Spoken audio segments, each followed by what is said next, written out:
നമസ്കാരം സുഹൃത്തുക്കളെ.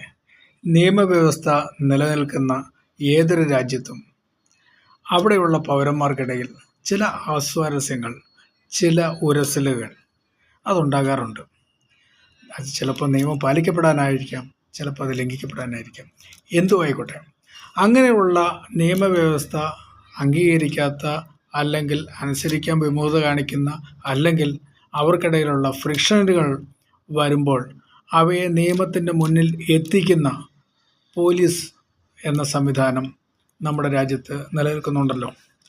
ആ പോലീസിനെ സംബന്ധിച്ചിടത്തോളം അങ്ങനെയുള്ള കുറ്റം ആരോപിക്കപ്പെടുന്നവരായിക്കോട്ടെ, അല്ലെങ്കിൽ കുറ്റം ചെയ്തവരായിക്കോട്ടെ, നിരപരാധികളായിക്കോട്ടെ, അവരെ നിയമത്തിൻ്റെ മുന്നിൽ എത്തിക്കുമ്പോൾ അവർക്കുണ്ടാകുന്ന, അല്ലെങ്കിൽ അവർക്കെതിരെ എന്തെങ്കിലും പ്രശ്നമുണ്ടാക്കിയാൽ അവരെ പ്രൊട്ടക്റ്റ് ചെയ്യുവാൻ വേണ്ടിയിട്ട് IPCയിൽ സെക്ഷൻ 332, 353 തുടങ്ങിയ വകുപ്പുകൾ എഴുതി ചേർത്തിട്ടുണ്ട്.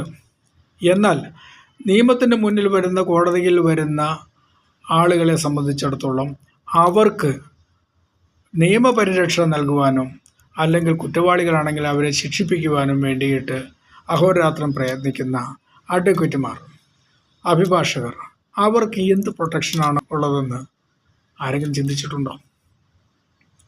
അങ്ങനെയുള്ള അഭിഭാഷകർക്ക് വേണ്ടിയിട്ട് സാധാരണ രീതിയിൽ ഒരു സംരക്ഷണം ആവശ്യമില്ലേ? അതിൽ ചിലപ്പോൾ കൊടും കുറ്റവാളികളുണ്ടാകാം, നല്ല മനുഷ്യരുണ്ടാകാം.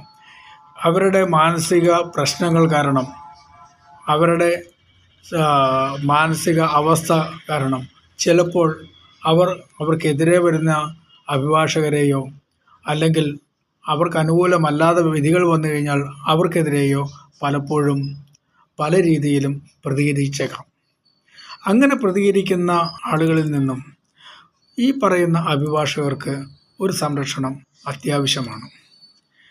ഈ സംരക്ഷണമാണ് അഡ്വക്കേറ്റ്സ് പ്രൊട്ടക്ഷൻ എന്നുള്ള രീതിയിൽ ഒരു നിയമത്തിൻ്റെ അത്യാവശ്യകത നമ്മളെ ബോധ്യപ്പെടുത്തുന്നത്. നമ്മൾ നോക്കിയാൽ പല സംസ്ഥാനങ്ങളിലും, ഉദാഹരണത്തിന് രാജസ്ഥാൻ അഡ്വക്കേറ്റ്സ് പ്രൊട്ടക്ഷൻ ആക്ട് 2023 എന്ന പേരിൽ ഒരു നിയമം തന്നെയുണ്ട്. ആ നിയമത്തിൽ സെക്ഷൻ 3ൽ അതിൽ വരുന്ന എന്തെല്ലാം കുറ്റകൃത്യങ്ങൾ വരുമെന്നും, സെക്ഷൻ 4ൽ അതിൽ പോലീസ് പ്രൊട്ടക്ഷൻ, അങ്ങനെ ഒരു പ്രശ്നം ഉണ്ടായാൽ അതിന് പോലീസ് പ്രൊട്ടക്ഷൻ കൊടുക്കണമെന്ന് വരെ വ്യവസ്ഥയുണ്ട്. സെക്ഷൻ 5 അനുസരിച്ച് 2 വർഷം വരെ തടവും 25,000 രൂപ പിഴയും അതിനകത്ത് കൊടുക്കാവുന്നതാണ്.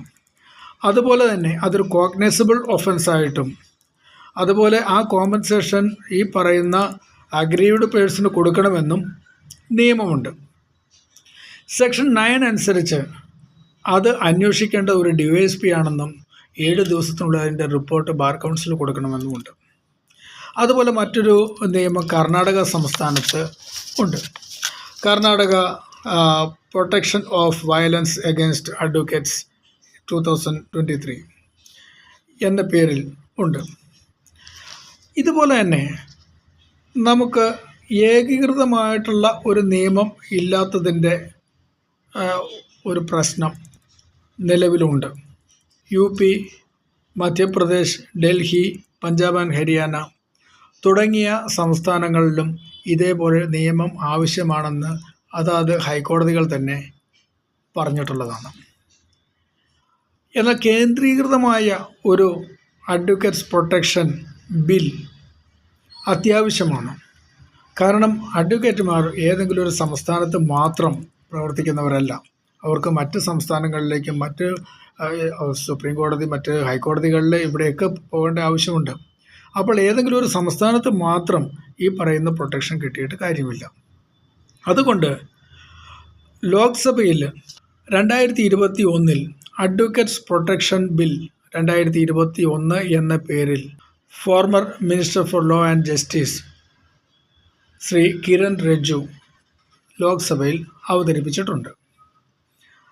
ആ ബില്ല് പ്രകാരം സെക്ഷൻ 11 അനുസരിച്ച് no police officer shall arrest or investigate without explicit order from Chief Judicial Magistrate എന്നൊരു വളരെ വ്യക്തമായ ഒരു നിയമം തന്നെ എഴുതി ചേർത്തിട്ടുണ്ട്.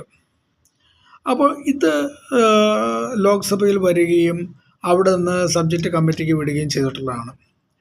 ഇപ്പോൾ നമ്മുടെ പ്രശ്നം എന്താണെന്ന് വെച്ച് കഴിഞ്ഞാൽ ഈ ഒരു ബില്ല് ഇതുവരെയും നിയമമായിട്ട് വന്നിട്ടില്ല എന്നുള്ളതാണ്.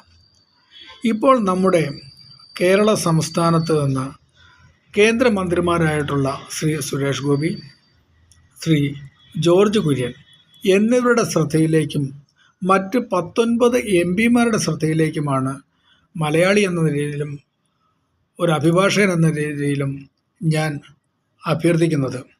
ഈ ഒരു ബിൽ എത്രയും പെട്ടെന്ന് പാസ്സാക്കുവാനും അങ്ങനെ കേരളത്തിലെയും ഇന്ത്യയിലൊട്ടാകെയുള്ള ആയിരക്കണക്കിന് അഭിഭാഷകർക്കും നിർഭയമായി ജോലി ചെയ്യുന്നതിനും അവർ സാധാരണ ജനങ്ങൾക്ക് വേണ്ട നിയമപരിരക്ഷ ഉറപ്പുവരുത്തുന്നതിനും വേണ്ടിയിട്ടുള്ള കാര്യങ്ങൾ ചെയ്യുവാനായിട്ട് സതുദ്ദേശത്തോടെയും ഭയരഹിതമായും ജോലി ചെയ്യുവാൻ വേണ്ടിയിട്ട് ഈ ഒരു നിയമം എത്രയും പെട്ടെന്ന് പാസ്സാക്കി പ്രാബല്യത്തിൽ വരുത്തണമെന്ന് അഭ്യർത്ഥിക്കുന്നു. നമ്മുടെ എല്ലാ അഭിഭാഷക സുഹൃത്തുക്കളും ഇത് ലൈക്ക് ചെയ്യുകയും ഷെയർ ചെയ്യുകയും ഈ ഒരു അഡ്വക്കേറ്റ്സ് പ്രൊട്ടക്ഷൻ ആക്ട് നിലവിൽ വരുന്നതുവരെ അതിനുവേണ്ടി പ്രയത്നിക്കുകയും ചെയ്യണമെന്ന് വിനീതമായി അഭ്യർത്ഥിക്കുന്നു. നമസ്കാരം.